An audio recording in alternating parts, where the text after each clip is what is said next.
Hipokritong Kristiyano, sinto-sinto sa mga peking santo. Kinamumuhian mo kami? Eh nabubuhay ka nga dahil sa ikaw nagawa ng mga magulang mo eh. Hindi ka rarangya sa pagpapaksa. Walang tayong pinagkainan. Ang mapapanalo sa pagdadasan mo, wala namang pera dyan. Namumuhian ka rin ng Diyos mo. Paka-hipokrito mo si Basa. Sinusunod na ang kaluluwa namin sa impyerno. Ito, Panginoon, kasama ang tulungan mo ako!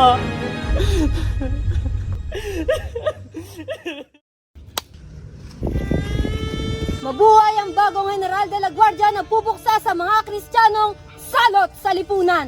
Mabuhay! Mabuhay, Sebastian! Mabuhay! Mabuhay!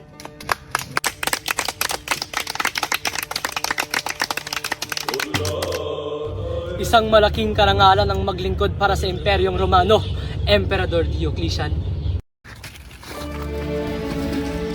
Diyos ang tanging dahilan kung bakit tayo naririto! At tanging siya lamang ang makakapagsabi kung kailan magwawakas ito! Patayin niyo na lang kami. Mas mabuti pang mamatay kaming minamahal at pinaniniwalaan ng Panginoon kaysa matulad sa inyong masasamang tao!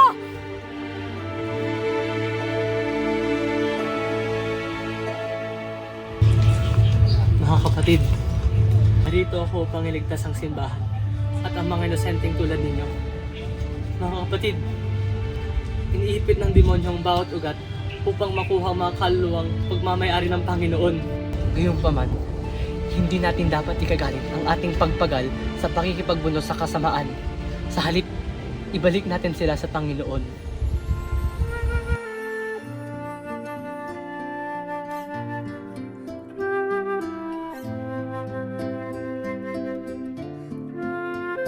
Kung iyong nanaisin ay aking iibigin ang mundong binalot ng tinik, pagkabulag, pagkabingi.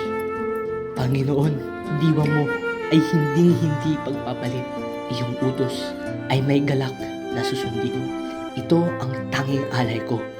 Hanggang buhay ko ay wakasin.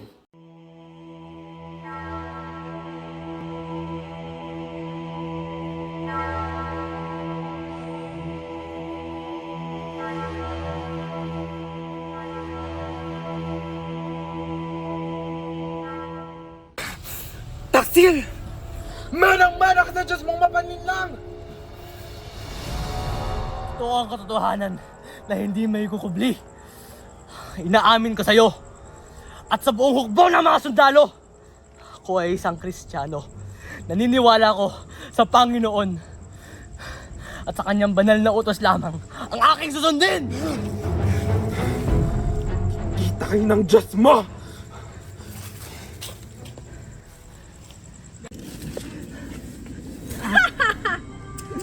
pambihira sa lungo na puno ng tinik.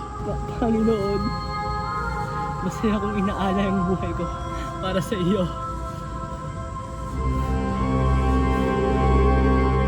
Sebastian.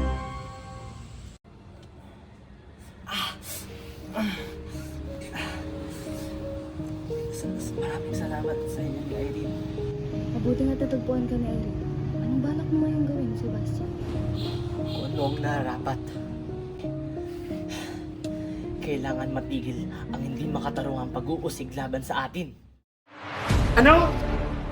Mahal na Emperador, tunay nga, buhay si Sebastian.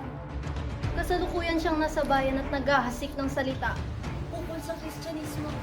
Pes kung ganon, patayin ang dapat patayin! Pahirapan gamit ang aldabis at itapon sa alkantarilla. At kung mabuhay muli, isasama ko kayong lahat sa hukay niya! Panginoong Jesus, tanggapin mo nawa ang aking kaluluwa.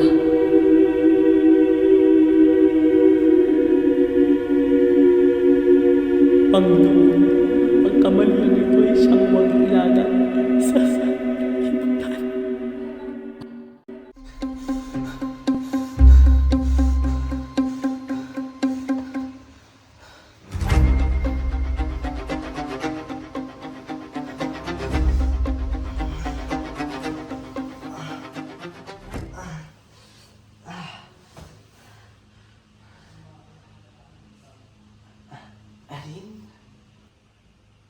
May bisita ka, Sebastian.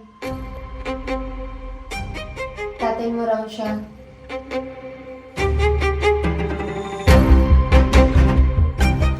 Sebastian, nandito ka lang pala.